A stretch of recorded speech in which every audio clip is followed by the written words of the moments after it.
अगर आप पीएम किसान सम्मान निधि योजना का लाभ लेते हैं या फिर भविष्य में लेने की उम्मीद रखते हैं तो आज की यह खबर आपके लिए बहुत ज्यादा जरूरी है, क्योंकि पिछले कुछ दिनों से किसानों के बीच एक सवाल तेजी से चर्चा में है।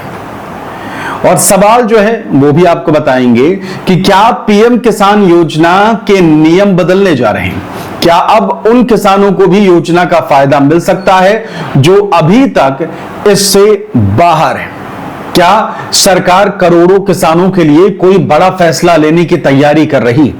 और सबसे बड़ा सवाल, क्या जिन किसानों को अभी तक एक भी किश्त नहीं मिली उन्हें पिछली सारी किश्तों का पैसा भी मिल सकता है? अगर आपके मन में भी ऐसे सवाल हैं तो वीडियो को आखिर तक जरूर देखिएगा। और क्या पीएम किसान सम्मान निधि योजना की राशि 12,000 हो सकती है? क्योंकि बीच में आपको हम कुछ ऐसी जानकारी अब देने जा रहे हैं जिससे आप लगातार मांग उठाते रहें, और सरकार का इस पूरे मामले पर फिलहाल क्या रुख है वो भी आपको बताएंगे। लेकिन सबसे पहले समझ लेते हैं कि अभी नियम क्या कहते हैं। दोस्तों, पीएम किसान सम्मान निधि योजना देश की सबसे बड़ी योजनाओं में से एक है, खासकर किसानों के लिए। इसके तहत पात्र किसानों को हर साल 6,000 रुपए की आर्थिक सहायता दी जाती है। ये राशि 3 बराबर किश्तों में सीधे किसानों के बैंक खातों में भेजी जाती है। इस योजना का उद्देश्य खेती की लागत में कुछ राहत देने और छोटे किसानों को आर्थिक सहारा देना है। लेकिन समय के साथ कई किसानों की तरफ से अलग अलग तरह की शिकायतें जो हैं वो सामने आती रही। किसी की EKYC अधूरी रह गई, किसी का आधार लिंक जो है वो नहीं हुआ है, किसी का नाम रिकॉर्ड में गलत था, तो किसी की किश्तें किसी तकनीकी वजह से रुकी हुई हैं, किश्त आप तक पहुंच ही नहीं रही। ऐसे में हर बार किसानों के मन में यही सवाल रहता है कि क्या सरकार नियमों में बदलाव करेगी? क्या छूटे हुए किसानों को दोबारा मौका मिल सकता है? क्या रुकी हुई किश्तों का पैसा वापस मिलने की उम्मीद है? यही वजह है कि इन दिनों एक नई मांग जो है वो काफी तेजी से चर्चा में है, और वो मांग क्या है वो भी आपको बताते हैं। लेकिन उससे पहले एक जरूरी बात, अगर आप महाराष्ट्र से हैं तो आपको पता होगा कि वहां सिर्फ पीएम किसान योजना ही नहीं बल्कि राज्य सरकार की नमो शेतकारी महासम्मान निधि योजना भी चल रही है। जी हां, इस योजना के तहत पात्र किसानों को हर साल 6,000 रुपए दिए जाते हैं। जैसे मध्य प्रदेश में है किसान कल्याण योजना, यानी अगर कोई किसान दोनों योजनाओं के लिए पात्र है तो उसे कुल 12,000 रुपए सालाना की आर्थिक सहायता मिलती है। अब सोचिए, अगर कोई किसान सिर्फ नियमों की वजह से ही इस लाभ से बाहर रह जाए तो उसका कितना बड़ा नुकसान हो सकता है। और यहीं से शुरू होती है आज की सबसे बड़ी खबर। दरअसल महाराष्ट्र के प्याज उत्पादक किसान संगठनों ने सरकार के सामने एक महत्वपूर्ण मांग रखी है। उनका कहना है कि अब समय आ गया है कि पीएम किसान सम्मान निधि योजना और नमो शेतकारी योजना के कुछ नियमों में बदलाव किया जाए। अब सवाल क्या है? सवाल है, आखिर बदलाव किस बात का करना चाहते हैं? यही सबसे महत्वपूर्ण जानकारी है। किसान संगठनों का कहना है कि जब वर्ष 2019 में योजना शुरू हुई थी उसके बाद बहुत से किसानों की जमीन की स्थिति बदल चुकी है। कई किसानों ने नई जमीन खरीदी, कई लोगों को विरासत में जमीन भी मिली है, और कई परिवारों में बंटवारे के बाद जमीन नए मालिकों के नाम हो गई।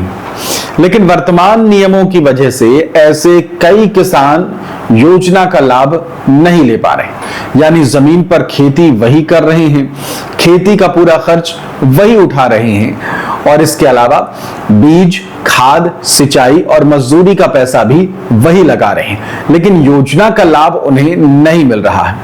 यही कारण है कि किसान संगठनों ने सरकार से अपनी मांग जो है उनके सामने रखी है कि लाभ पुराने रिकॉर्ड के आधार पर नहीं बल्कि वर्तमान में खेती करने वाले वास्तविक किसान को मिलना चाहिए।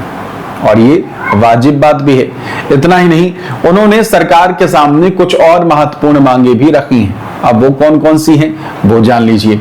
उनमें से पहली मांग है 2019 के बाद जमीन खरीदने वाले किसानों को भी योजना में शामिल किया जाए। दूसरी मांग है जिन किसानों को विरासत या पारिवारिक बंटवारे के जरिए जमीन मिली है उन्हें भी पात्र माना जाए। तीसरी जिन पात्र किसानों की किश्तें किसी भी वजह से रुकी हुई हैं उन्हें पूरा बकाया यानी बैकलॉग का भुगतान जो है वो किया जाना चाहिए। और इसके अलावा चौथी कि सरकार एक विशेष रजिस्ट्रेशन और वेरिफिकेशन अभियान चलाए ताकि जो किसान अब तक छूट गए हैं उनकी पहचान करके उन्हें भी योजना का लाभ जो है वो दिया जा सके, यानी कि कायदे से सभी को उनके हक का योजना का लाभ मिलना चाहिए। अब यहां सबसे बड़ा सवाल यह है कि क्या सरकार इन मांगों को मान चुकी है या मान सकती है? तो इसका जवाब है फिलहाल नहीं। इस समय इन नियमों में किसी भी तरह का आधिकारिक बदलाव नहीं हुआ है, यानी सोशल मीडिया या व्हाट्सएप पर अगर आपको ऐसे संदेश मिल रहे हैं कि अब सभी नए जमीन मालिकों को योजना का लाभ मिलने लगा है तो ऐसी किसी भी जानकारी पर भरोसा करने से पहले आधिकारिक घोषणा का इंतजार जरूर कर लेना है। अब बात करते हैं सरकार के रुख का। चूंकि पीएम किसान सम्मान निधि योजना पूरी तरह से केंद्र सरकार की योजना है, इसलिए इसके नियम में बदलाव का अंतिम फैसला भी केंद्र सरकार ही ले सकती है, कोई राज्य सरकार सिर्फ सुझाव दे सकती है। हालांकि महाराष्ट्र सरकार की तरफ से किसानों को यह भरोसा दिया गया है कि इस पूरे मुद्दे पर केंद्र सरकार के साथ बातचीत और पत्राचार जो है वो किया जा रहा है, यानी फिलहाल मामला विचाराधीन बताया जा रहा है। लेकिन अभी तक कोई नई अधिसूचना या नया नियम जारी नहीं हुआ। इसलिए अगर आप भी ऐसे किसान हैं जिन्हें लगता है कि वो इस मांग के दायरे में आते हैं तो फिलहाल किसी अफवाह या फर्जी दावे के आधार पर कोई फैसला आपको नहीं करना है। ठीक, इसके अलावा सरकार की आधिकारिक घोषणा का इंतजार जो है वो आपको जरूर करना है। अगर भविष्य में इस मामले में कोई नया निर्णय आता है तो निश्चित रूप से लाखों किसानों पर इसका सीधा असर जो है वो पड़ सकता है। अब आपकी राय भी जानना यहां जरूरी है। क्या आपको लगता है कि जो किसान आज वास्तव में खेती कर रहे हैं उसे ही योजना का लाभ मिलना चाहिए, चाहे जमीन उसके नाम 2019 के बाद ही क्यों ना आई हो, या फिर मौजूदा नियम ही सही है? आप अपनी तरफ से अपनी राय जरूर कमेंट बॉक्स में दीजिएगा। इसके अलावा अगर आपको ये जानकारी जो है वो उपयोगी लगी है तो वीडियो को लाइक करें, ज्यादा से ज्यादा किसानों तक इस वीडियो को शेयर करें और हमारे चैनल को पीएम किसान सम्मान निधि योजना की जानकारी पाने के लिए सब्सक्राइब जरूर कर लीजिए। मैं मिलता हूं अगली महत्वपूर्ण अपडेट के साथ। फिलहाल इस वीडियो में इतना ही। नमस्कार, आपके साथ मैं हूं आदेश सिंह राठौर।